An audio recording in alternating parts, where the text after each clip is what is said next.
Hi, this is my review of Starjammer. I really like the title of Starjammer. It sounds somewhat retro, like Spelljammer. Starjammer is a book that will allow you to transform your Pathfinder fantasy experience into a science fantasy or science fiction experience. That is, this book contains everything that you need for a space opera or even a hard sci-fi type of campaign. This book is published by D20 PF SRD Publishing. These are the same guys who keep the Pathfinder system reference document up and running for free.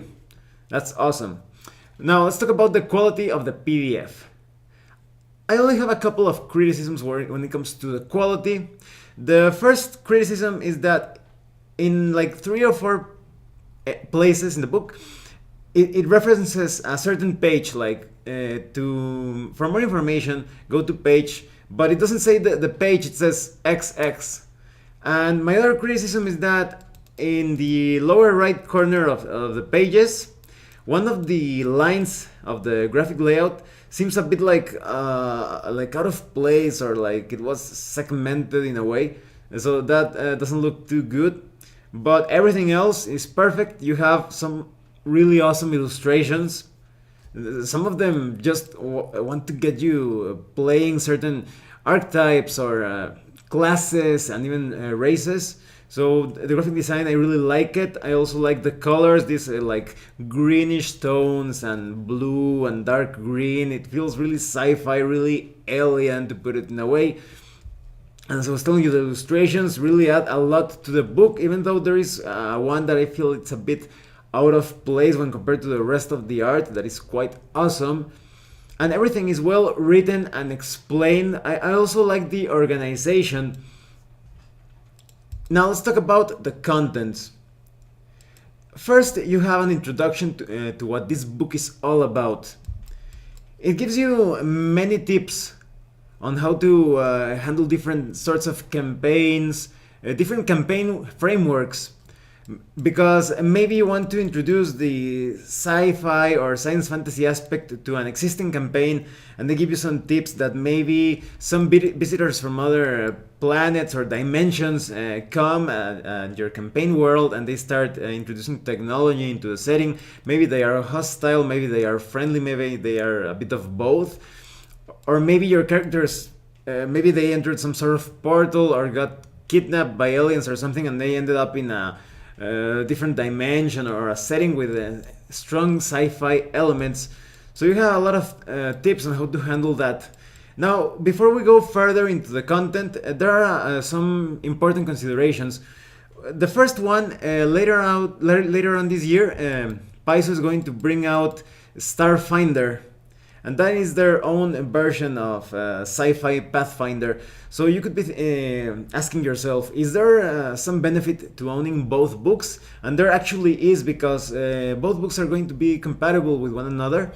D20 PF SRD Publishing has been working with Paizo. They have been sharing design notes and such. So both books are going to be compatible. Even though Starjammer is a standalone experience, you could combine it with Starfinder later on.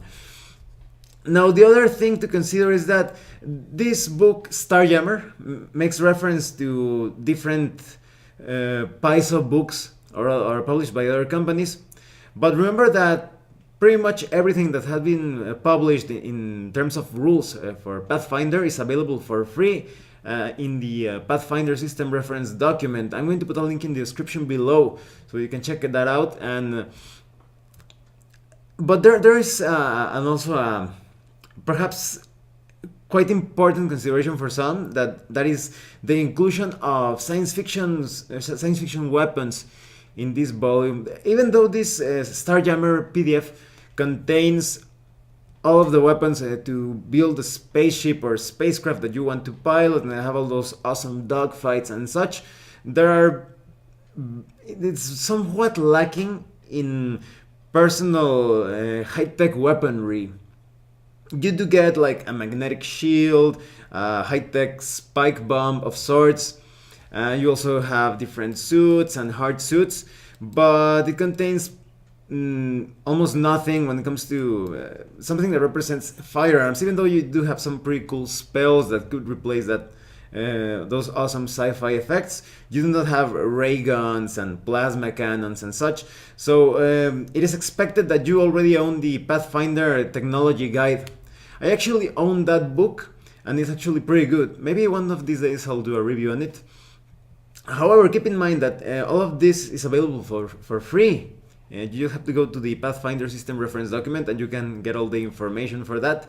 But there are a couple of ways to handle this too, because maybe in your campaign world there is some sort of space deity that plays the curse and the characters cannot use personal high-tech weaponry. Maybe their laser guns and cannons disintegrate at the moment they hold them, so maybe they are still fighting their battles with axes and swords and bows.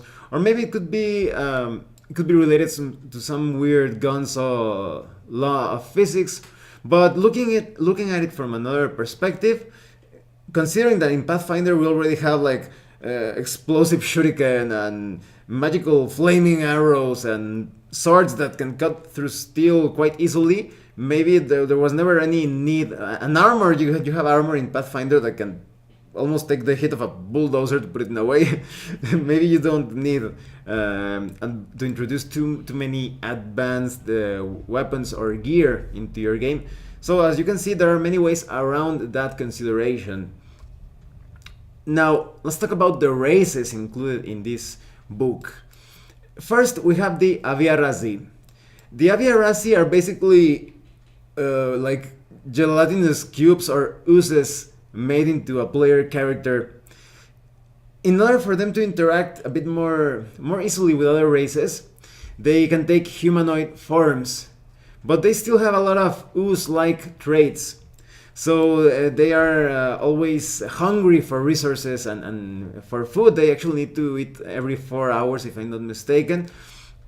But they also have no concept of ownership, because as you could imagine from an ooze, that they're always like oozing around everywhere and engulfing everything. So they have those traits. They're probably the most alien of all the races. And all of these races come with their own physical descriptions, details on society, their relations with other races, their alignment, their deities, etc. And when it comes to the Aviarasi, it's quite interesting because in their natural shape, they're kind of like these pulpy masses of vein-riddled violet slime. But as I was telling you, for the sake of having an easier time interacting with others, they take humanoid shape. And you have the information on their traits. They're quite high on constitution and intelligence, but they're not very charismatic. They share many traits with oozes. They can even like squeeze through smaller areas like cracks and holes in the walls. So that's going to be quite useful. They also have like a plasmic lash, special move or attack, and they also have the shape changer trait, etc. And you also have some alternate racial traits like the cerebrist or the ultra psionic. And you also have information on their favorite class options. And you have a racial archetype, the Morphic Warrior. That's a fighter archetype. You also have some fits for them related to their gelatinous constitution. You also have a spell exclusive of the Aviarasi, which is Form Lock. This spell attempts to prevent a target creature from voluntarily changing forms for the duration of its effects. You also have some Aviarasi traits like Adaptable Disguise and Integration. With all of the races, you also have information on their starting ages, their weight and their height, and their aging effects. Next, we have the Manu. The Manu are quite interesting because they seem somewhat like brutish and somewhat primitive at first, but they actually had a very radical jump in technology. First, they seemed somewhat rudimentary or primitive in their lifestyle, but suddenly they make this huge jump and suddenly they have awesome technology, and they are organized in a caste system. It doesn't have a hierarchy, but they are organized depending on their duties and tasks. Some of them are warriors, some of them are craftsmen, etc. And while it's really intuitive for them to recognize the different castes, they try to dress up the part so that other races recognize them as so. They have the racial traits of being quite intelligent and wise. They're actually also quite dexterous with their hands. A lot of them are quite skilled at crafting. They have craft magi tech. They have things such as master tinker, mage sense, dark vision, and they have some alternate racial traits as well, such as Psycrafter and Goblin Foe. They have like a bit of a rivalry with goblins because both races have to like to tinker with things and such. And you have your favorite class options. You have the racial archetype of Technician and Investigator archetype. And then you have some Manu fits like Martial, Acuity, Relic Dealer, and Strong Lung. They're pretty good and holding their breath and such, controlling their breath. You also have some Manu equipment like the Ward Suit and the Grab Jacket. Spread out through the different sections of the book, you find some items and gear, and they come with all their details, the feats that you need to create such things, their cost, etc. You have a Manu spell called Suppress Magic. This spell temporarily suppresses the mana flow in a magical object. You also have Manu traits like Engineer's Assistant and Vessel Builder.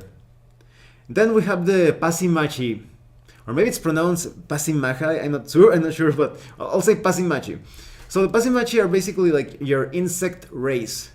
At first they were quite conflictive, they were at war with each other, but their home planet was destroyed by this massive meteor shower. So now they feel a very strong sense of bond, like a hive mind mentality. So they're always looking for new places to inhabit, new planets to call home. And even though they are quite alien looking, they actually get along fine with almost everyone except the dwarves, because they have a rivalry with the dwarves. They consider the dwarves to build things that are not in the long terms side of things.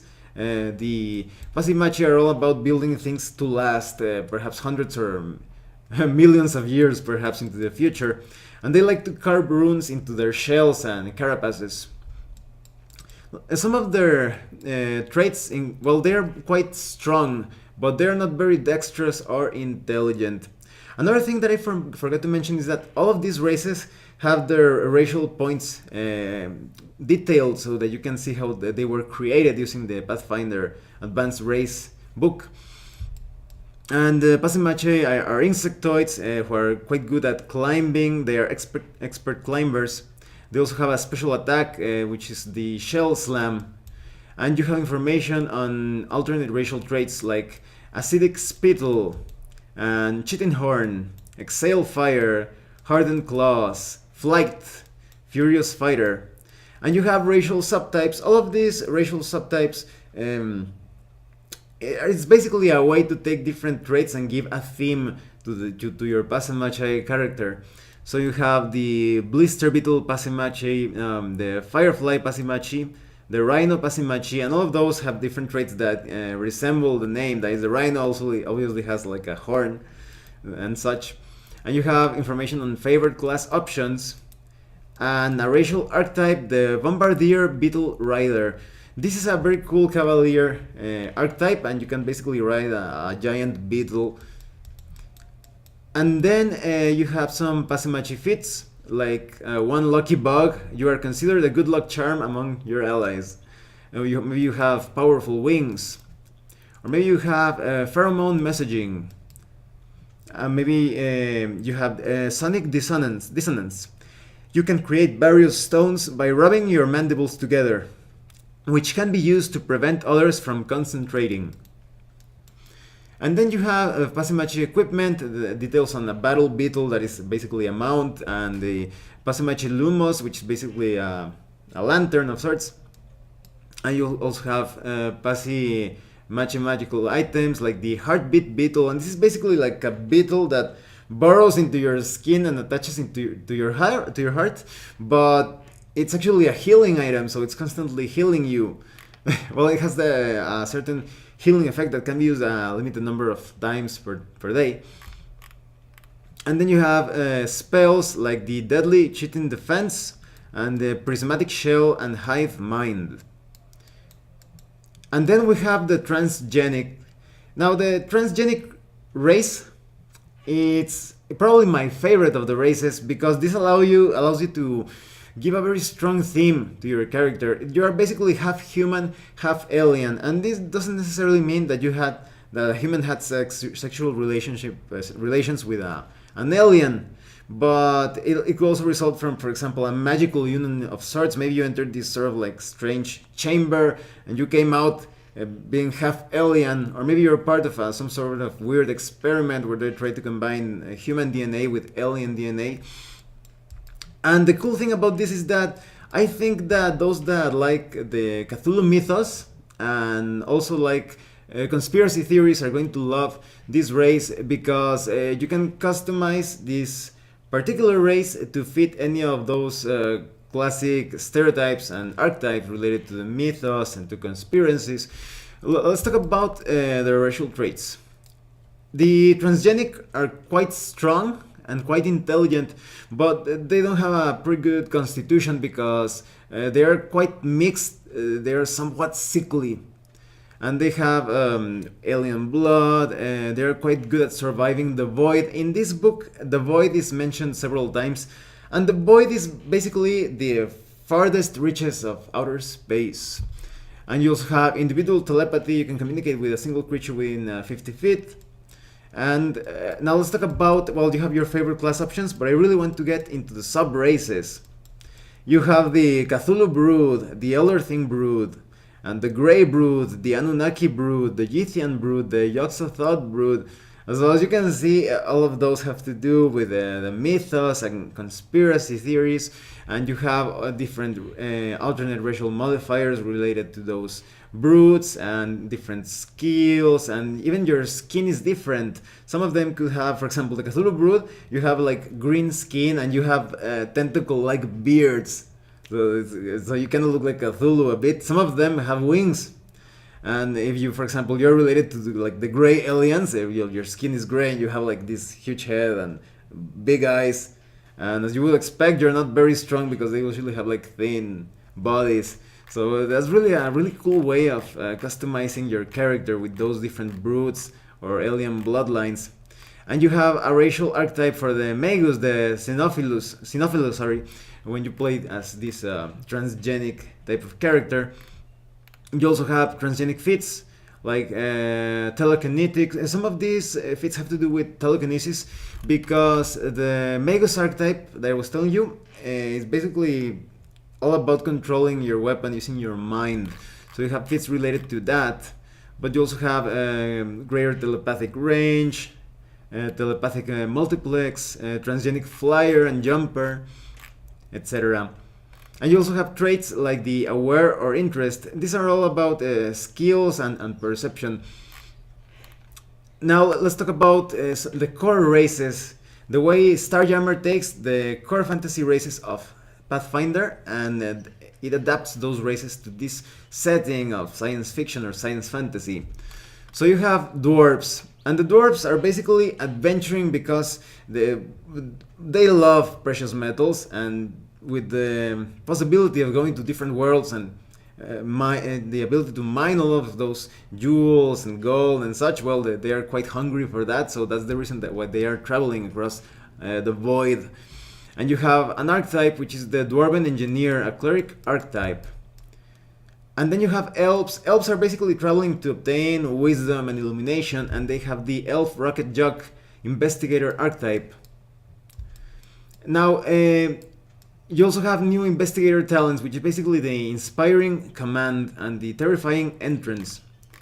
You have the gnomes, and they travel around the void because they are quite curious. They want to unravel secrets and such. And they have the gnome scuttler, a swashbuckler archetype.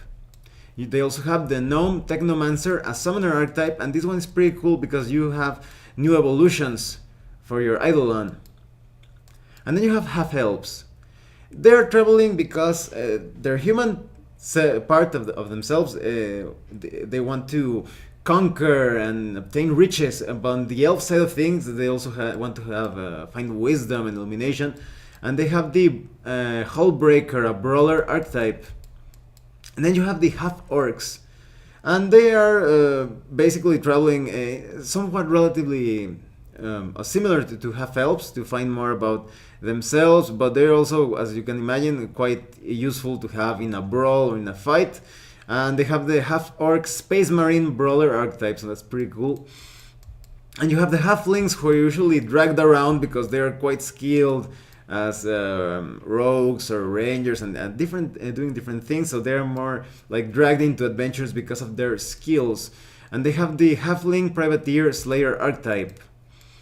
And then we have the humans that, as you could imagine, that they are traveling because of their sense of exploration, expansion, and conquest. And you have the explorer, which is a pretty cool archetype because it could be used with any class.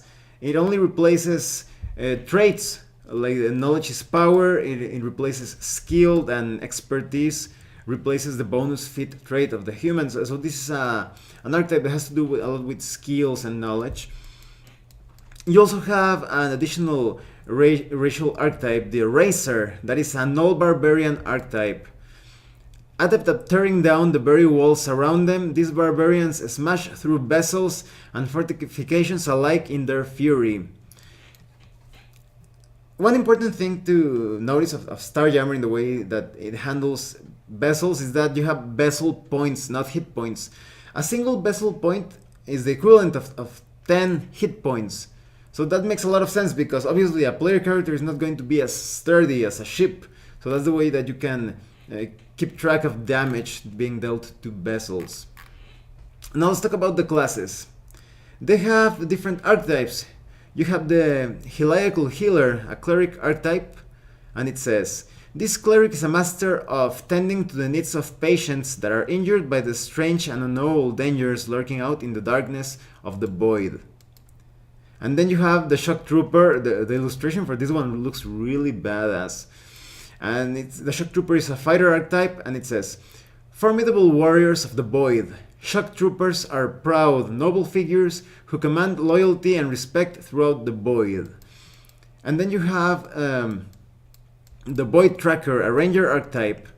A Void Tracker is excellent in a void environment, often taking important roles in the crew of a spacefaring vessel, including helmsman or tactical officer.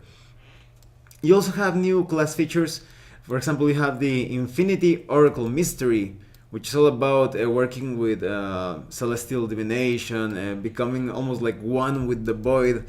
For example, if you reach level 20, you become some sort of like an immortal being of sorts. And then you have a new wild talent for the kineticist, which is the utility wild talent of air creation.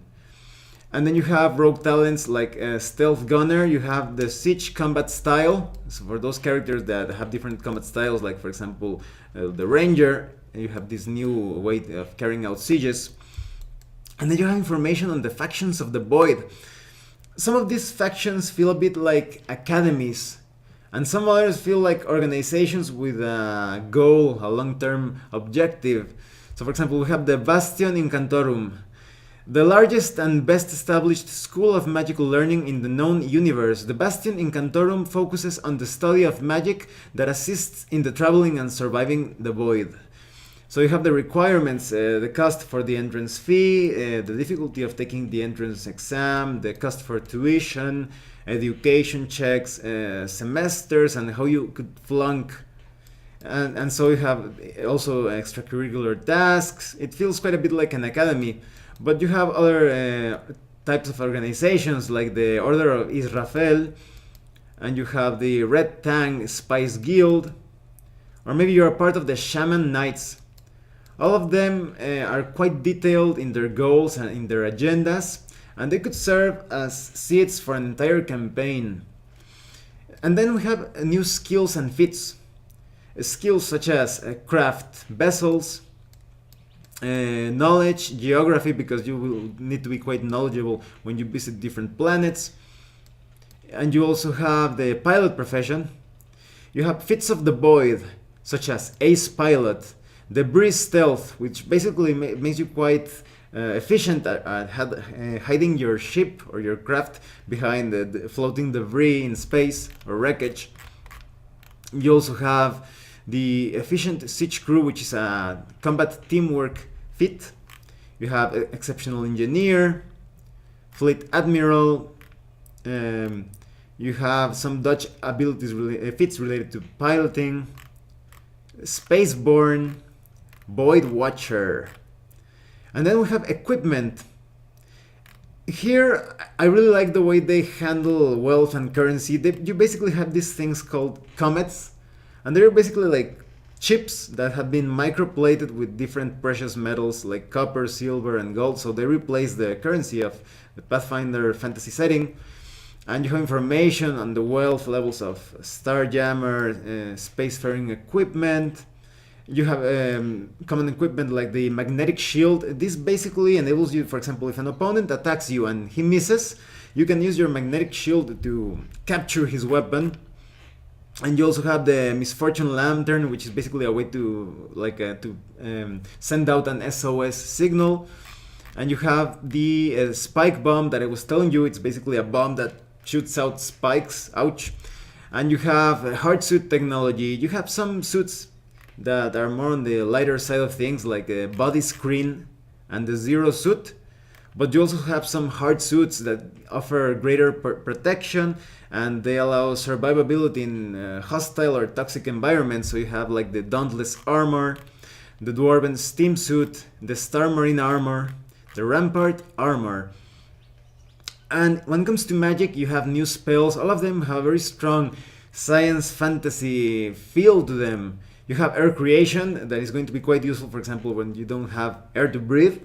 And you have air purification, antimatter ray, boost pharmaceutical, Celestine bolt, create slipstream, holy ray, mend vessel. Now, something that I really like of the science fantasy aspect of Starjammer is that it integrates quite well with the sci-fi elements. You even have some engines that are powered by alchemy and by spells or even psionic energy. So you have more spells like Stellar Mantle, Spatial Well, Greater Void Flight. Now you also have a section detailing hazards. You have things such as the anti-magic fields. You can find anti-magic fields in space. So now it's basically, when it comes to hazards, even though your characters can be affected by them, they are more of a risk when it comes to damaging your spacecraft or your ship, because you have all the information, the magnitude, the damage that they can cause. So this offers a lot of awesome opportunities to have some very dangerous encounters when you are traveling from one planet to another. Perhaps you will bump into an asteroid field, meteor shower. Maybe you will enter some sort of magnetic field storm or dust cloud, an ice field. Maybe you will have to navigate through a planetary ring. And you have all the details for that, the width and depth measured in cubes. You also have diameters, the damage that each hazard causes. Some of them actually have a speed boost to them. You could bump into solar flares. And then you have all the information to create your own planets. You even have some sample planets. They are kind of like mini gazetteers, giving you a lot of information when it comes to adventure seeds and how to introduce them into your campaign. And because of different traits and classifications of the planets, you can give them some pretty awesome names, because maybe there's a planet that is an aquatic hydra, or maybe an acid vermin, or maybe it's a cold ice dragon. And this is all related to the different characteristics of the planet, the weather, environment, terrain, etc. And this section is quite substantial. As I was telling you, you have sample planets. For example, you have Iwan, the ruined planet, half-sphere chimera dread world. The world of Iwan was once a beautiful composite planet covered by all means of environments, from deserts to lush jungle vegetation. Fossils and trace amounts of vegetation provide clues as to the kinds of flora and fauna that used to live upon Ivon. As you can see, and this is just a very small paragraph of all the information that you can use to build adventures and campaigns, so that you really get a greater sense of exploration and adventuring in different places, so that every experience feels unique. Like every planet holds its own dangers and secrets. And then you have information on the void gods. These are deities of space. So you have Alula. The pathway to enlightenment is written among the stars.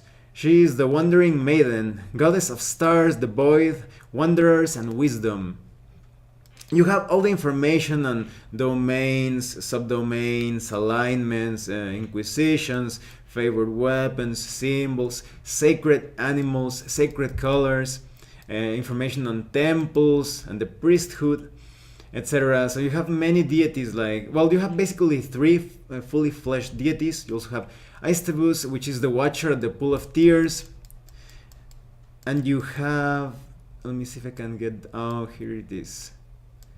You have Israfel, which is the exiled, eldest of darkness, songs and the void. But you also have a list of other gods. You have some basic information as to their alignment, portfolios, domains, favored weapons. And some of them, again, in the mythos tradition, you have Azathoth, you have information on Nyarlathotep. You have also some mythological ones like Shamash.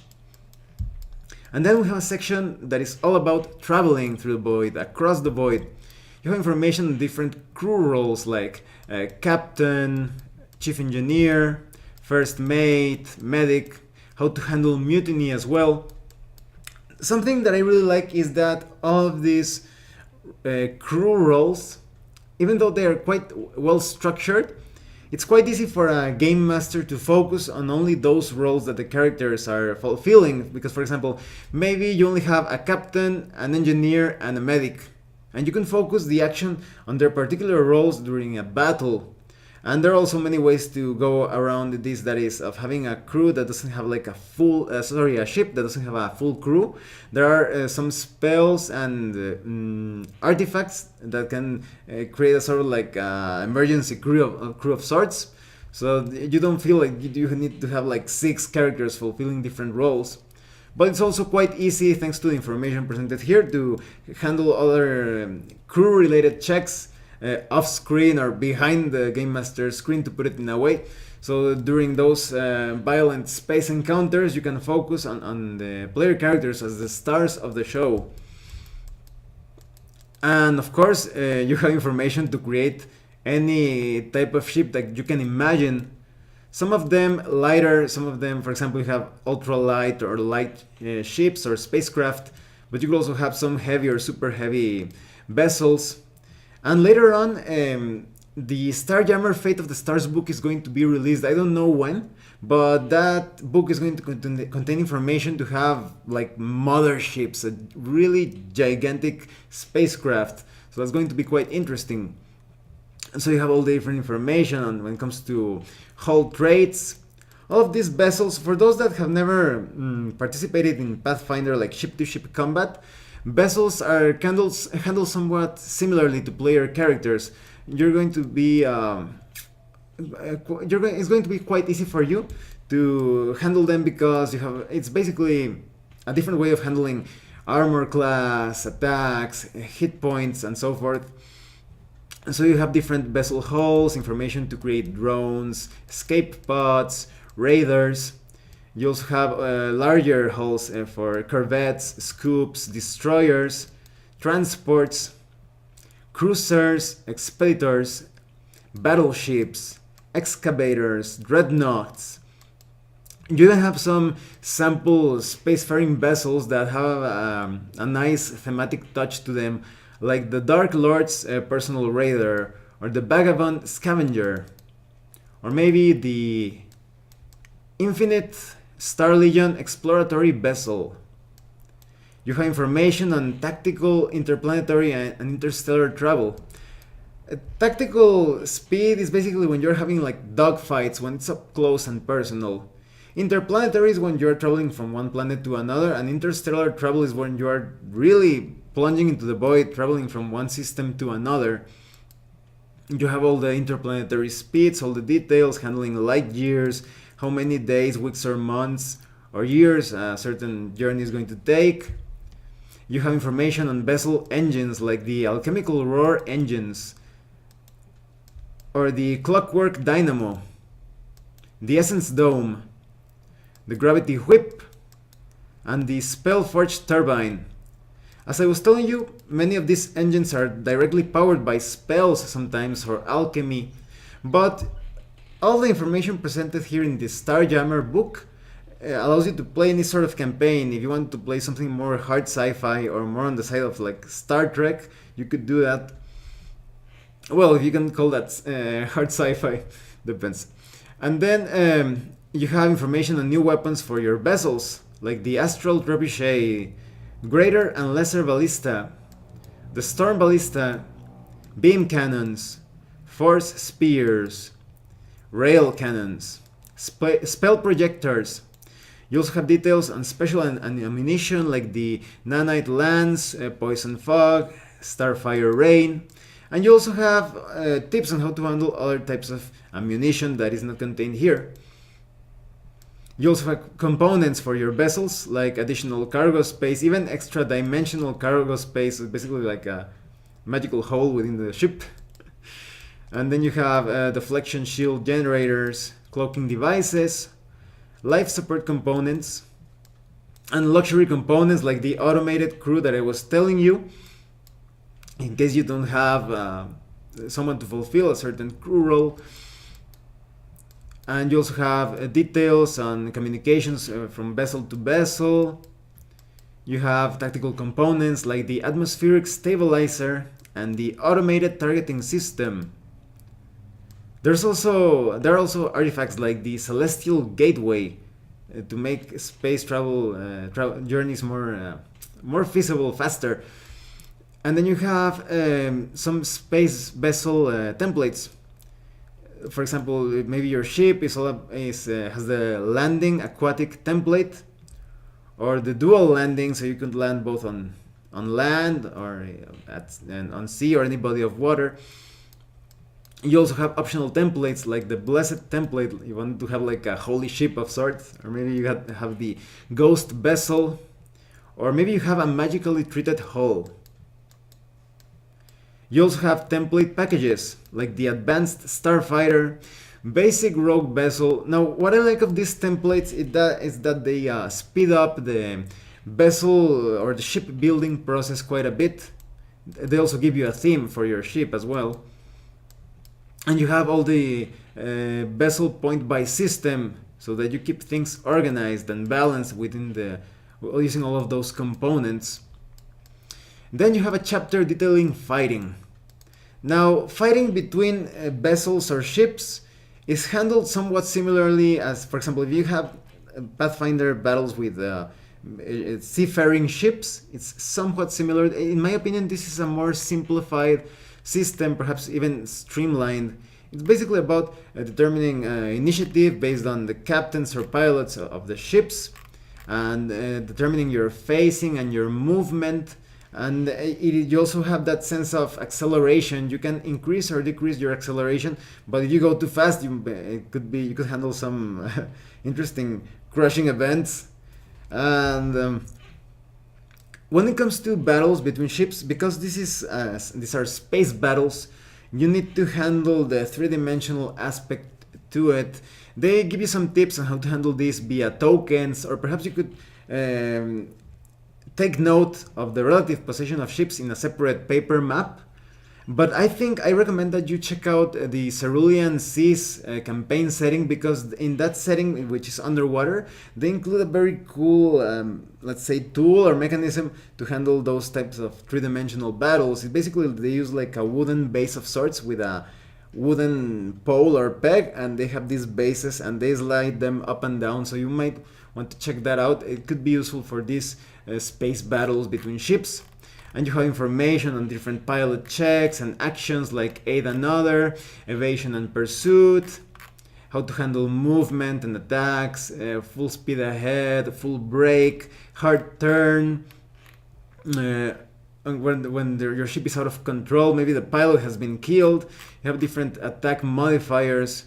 You have breaches and decompression, sundering a vessel, details on repairing a breach, and combat maneuvers. And for those of you that use the revised economy system from the Pathfinder Unchained book, I think it's going to be quite easy to integrate this into that, or use that system with this ship-to-ship battle system. And you have information on dogfighting tactics, careful piloting, charging, different combat circumstances and actions. And then you have a chapter detailing beasts. This is a decent bestiary. I would recommend having another bestiary at hand, especially a book that contains all sort of weird and alien looking monsters. They even give you some recommendations of books. There is one particular book that offers similar alien looking creatures. And here you have new universal monster rules like the Plasma Burn. A creature with Plasma Burn ability deals electricity and fire damage. Or you have the Starflight. A creature with this special ability can survive in the void, flying through space at an incredible speed. And you have different Starflight speed measurements like Port Starflight, Greater Starflight, Hyper Starflight, and such. All the information on speed conversions. And also about the new monsters. You have the Burrow God. Bone spears burst forth from the ground, impaling anything lurking above this stealthy beast. And then you have the Ribbon Dragon, flat and wingless. This draconic monster whips through the vacuum of space, destroying all in its path. All of these beasts contain information, or that is, they are fully statted with background information, statistics, where you could find them, special abilities, their ecology. Then you have the Space Remora. This enormous fish-like creature has a distinctive flat, oval forehead like a remora. It swims through the void as if through water. And many of these monsters come from the Stars campaign guide from Zombie Sky Press, so you could look into that book and find some other alien looking monsters. You have other things like the Asteroid Spider. It looks like a normal pitted lump of rock about the size of a wagon. Then stalks of stony flesh peel away from the body and the creature raises its head, mandibles clacking. You have many monsters that look quite alien and bizarre. You have the Star Beast. You have the Beetlejuice. You have the Formalhot. And you have the Wormwood. You also have some monsters that are quite thematic, like the Tardigrade. I say thematic because there are many different types of tardigrade. The tardigrade is basically a multi-limbed aberration that has a similar bulk and gait to a bear, but has a thick, blubbery skin and an articulated carapace on its back. So you have aquatic tardigrade. You also have desert and glass versions of the tardigrade, glimmer tardigrade, ice and solar versions, toxic tardigrade, vacuum tardigrade, etc. You also have some other enemies like the Uzaizin. Needle-sharp teeth and scaly black skin give this spiteful goblin a fearsome mien. So these are like space goblins.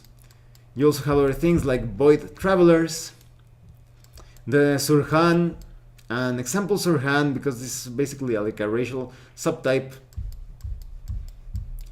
So as you can see, just enough enemies to get you started, even though, as I was saying, it's better if you have your own bestiary at hand as well. And you have some templates like the Starborn template and the Void Touched template.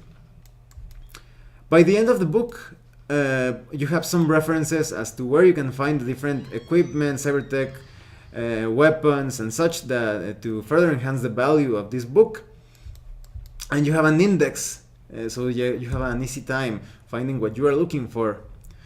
So let me tell you what I think of Starjammer. Perhaps my only criticism is that I think they focused in bringing out a lot of new content, and that's great, but at the expense of some basic things. Like it would have been nice that they included like a small list of high-tech firearms or plasma cannons, perhaps maybe a chainsaw axes or swords. But that's my only criticism, and it's a bit of a nitpick because you have access to the Pathfinder system reference document and you can find everything that you need right there. But other than that, Starjammer left a very strong impression on me because I didn't think that it would be so easy to take the Pathfinder setting and transform it into a completely new science fantasy or science fiction experience. You have so many things in this book: information on ships, on planets, new races, new archetypes to make those classes fit into a science fantasy or science fiction setting. It's overall, Starjammer seems to me like a very solid connection between fantasy and science fiction. It's quite easy to take your existing campaign setting and introducing all those sci-fi elements. If you don't want to create like a new campaign and your players want a bit like a change of pace, at least in theme, they could basically take your existing adventures and campaigns and convert it to science fiction. Starjammer is breathing new life into Pathfinder because now you have a whole universe to explore.